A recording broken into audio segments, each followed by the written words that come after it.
Before I get on with the video, I'd first like to announce that I've recently partnered up with Fanduel, which is the perfect way to get your fantasy team going, whether it's playing against friends or against anyone. It's easy and simple to sign up, plus you don't have to commit to a full season's play. The more fantasy points you score after decking out your roster with your favorite players, the greater chance you'll have at winning prizes, potentially. If you're interested in signing up and supporting me in this short-term partnership, make sure to click on the link below or just type in fanduel.com/Alyssa Hope. Now on to the main presentation. Narcissistic, a bully, and just flat out mean have been a few terms to describe former NHL coach Mike Babcock, as during his time behind the bench, Babcock had a tendency to single out certain players while putting them in awkward and sometimes humiliating positions. In this video, since you all have obviously spoken out in regards to a poll that I put out around a week ago, we're going to try and pick apart and dissect this polarizing figure as we go through a timeline of various past events that transpired. And with that, here are why so many NHL players have come to hate Mike Babcock. It's 2005,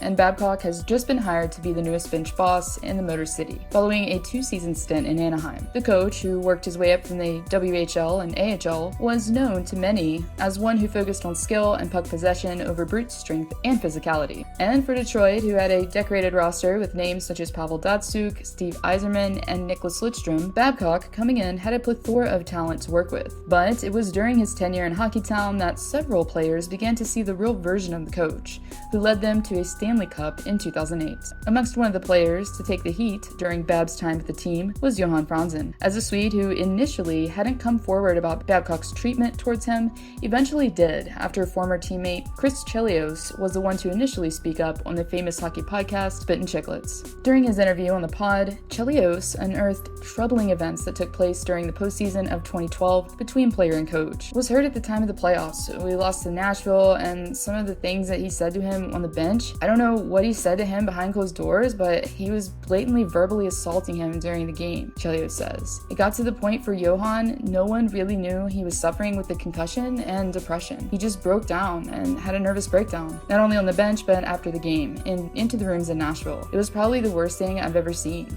Once Franzen got wind of the story breaking, he went on to confirm the altercations while saying in translation, "But he's a terrible person, the worst I ever met. He's a bully who was attacking people. He would lay into people without any reason," he says. But obviously, Franzen wasn't the only one that came out and became vocal about his encounters with Mike Babcock, as Mike Commodore also elaborated on his not-so-cordial relationship with Babcock that spanned around a decade. As Mike Commodore got his first impression of Babcock after being traded from New Jersey to the Anaheim Ducks. Babcock, who had worked his way up, much like his successor in Toronto from the AHL, was in his first NHL season behind the bench. And prior to training camp beginning for the 2002-2003 season, according to Commodore, his new coach called to welcome him to the team and instructed him to be in shape. I don't know who Mike Babcock is. I've never heard of him. I've never had a run-in with him, nothing. There's no previous history whatsoever. I show up to camp, fight everybody in camp, and I'm supposed to play. I'm penciled in. But he has someone else that he wants to play. Sends me down to the minors, cars me into the papers, and says I showed up out of shape. I never showed up out of shape because I wasn't talented enough to do it. I would have been in the East Coast Hockey League and done in like 2 years. I was never able to get rid of that reputation. Like,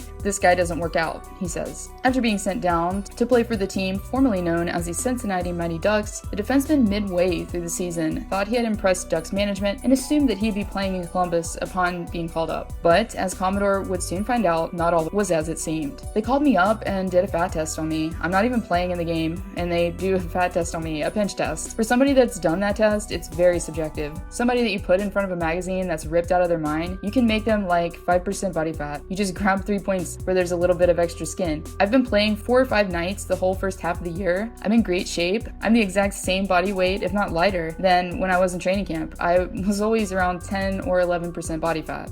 They do this fat test and I'm 22% body fat. It was a brand new strength coach and he's like, hey, I gotta fire this in. So he hands it to Babs and Babs waits and gives it to me in front of the team. And that's when I was done in Anaheim, he says. And several years later, the two would once again be reunited in Detroit. After winning the cup and getting bought out previously by Columbus, the Blue Liner knew that this was his last chance to prove himself in the Motor City. And according to him, Babs gave him the assurance he needed in order to sign a 1-year deal, while ensuring a spot next to Nicklas Lidstrom him, and that they had a great postseason-bound squad. But unfortunately for Kami, after getting injured in training camp once healthy, the bench boss scratched the defenseman multiple times, allowing him to play around 17 games before he was traded at the deadline. In result, Commodore over the years has been vocal about his distaste for Babcock, saying, "I played for coaches that were hard on me, and I actually enjoyed that. It has nothing to do with that. He's a liar, he's selfish, his arrogance is off the charts, he thinks everything's about him," he says. During his brief time as a Detroit Red Wing, Mike Modano, who would go down to be one of the best to ever play as an American, fell victim to Babcock's mind games during the latter part of his career. Due to injuries shortening his final NHL season, Modano was set to play his 1500th regular season game at 40 years of age. But according to Modano, he has Babcock to thank for not reaching the significant milestone. "I enjoyed Mike at the beginning of the year, and then I got injured and kind of out of the system and fought my way back. It just happened to come down to one of those last couple games, and then I got healthy scratched. So I would have hit that 1500th game right on the nose in our last game against Chicago. But I got healthy scratched a couple games before against Minnesota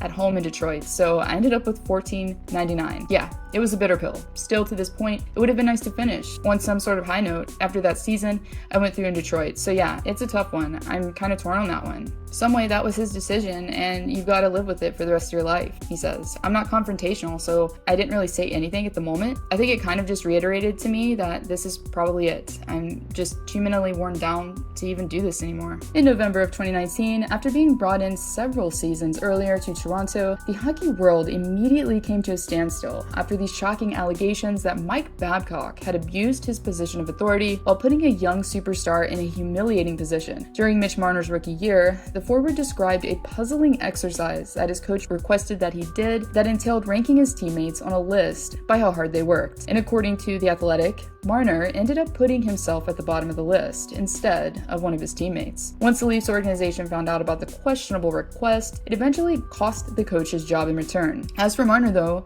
he did say he was just happy that his teammates had his back. Honestly, it's been so long ago now that I kind of forgot about it. But it's over with now. It's done with, Marner says. "I was lucky that the guys were there for me and they never took it to heart, and they knew it wasn't up to me." So now after going through all these incidences, it's pretty easy to understand or at least comprehend as to why so many players have come out and spoken against Babcock. The sadistic and unnecessary tactics that Babs used seem to target guys who were vulnerable and possibly had a chip on their shoulder already, targeting Marner during his rookie year, bullying Johan Franzen, who had been concussed recently and was already battling depression, trying to purposefully bury Mike Commodore, and pulling a Keenan-like tactic on Mike Modano. This is a coach who doesn't just engage in vendettas, but instead he creates them wherever he goes. This clearly is a sign that Babcock has preferred to have a toxic-like environment around him, which has in turn made several players despise him. All I have to say is good luck to the team he's coaching up in Saskatoon, and I'm hoping that they consider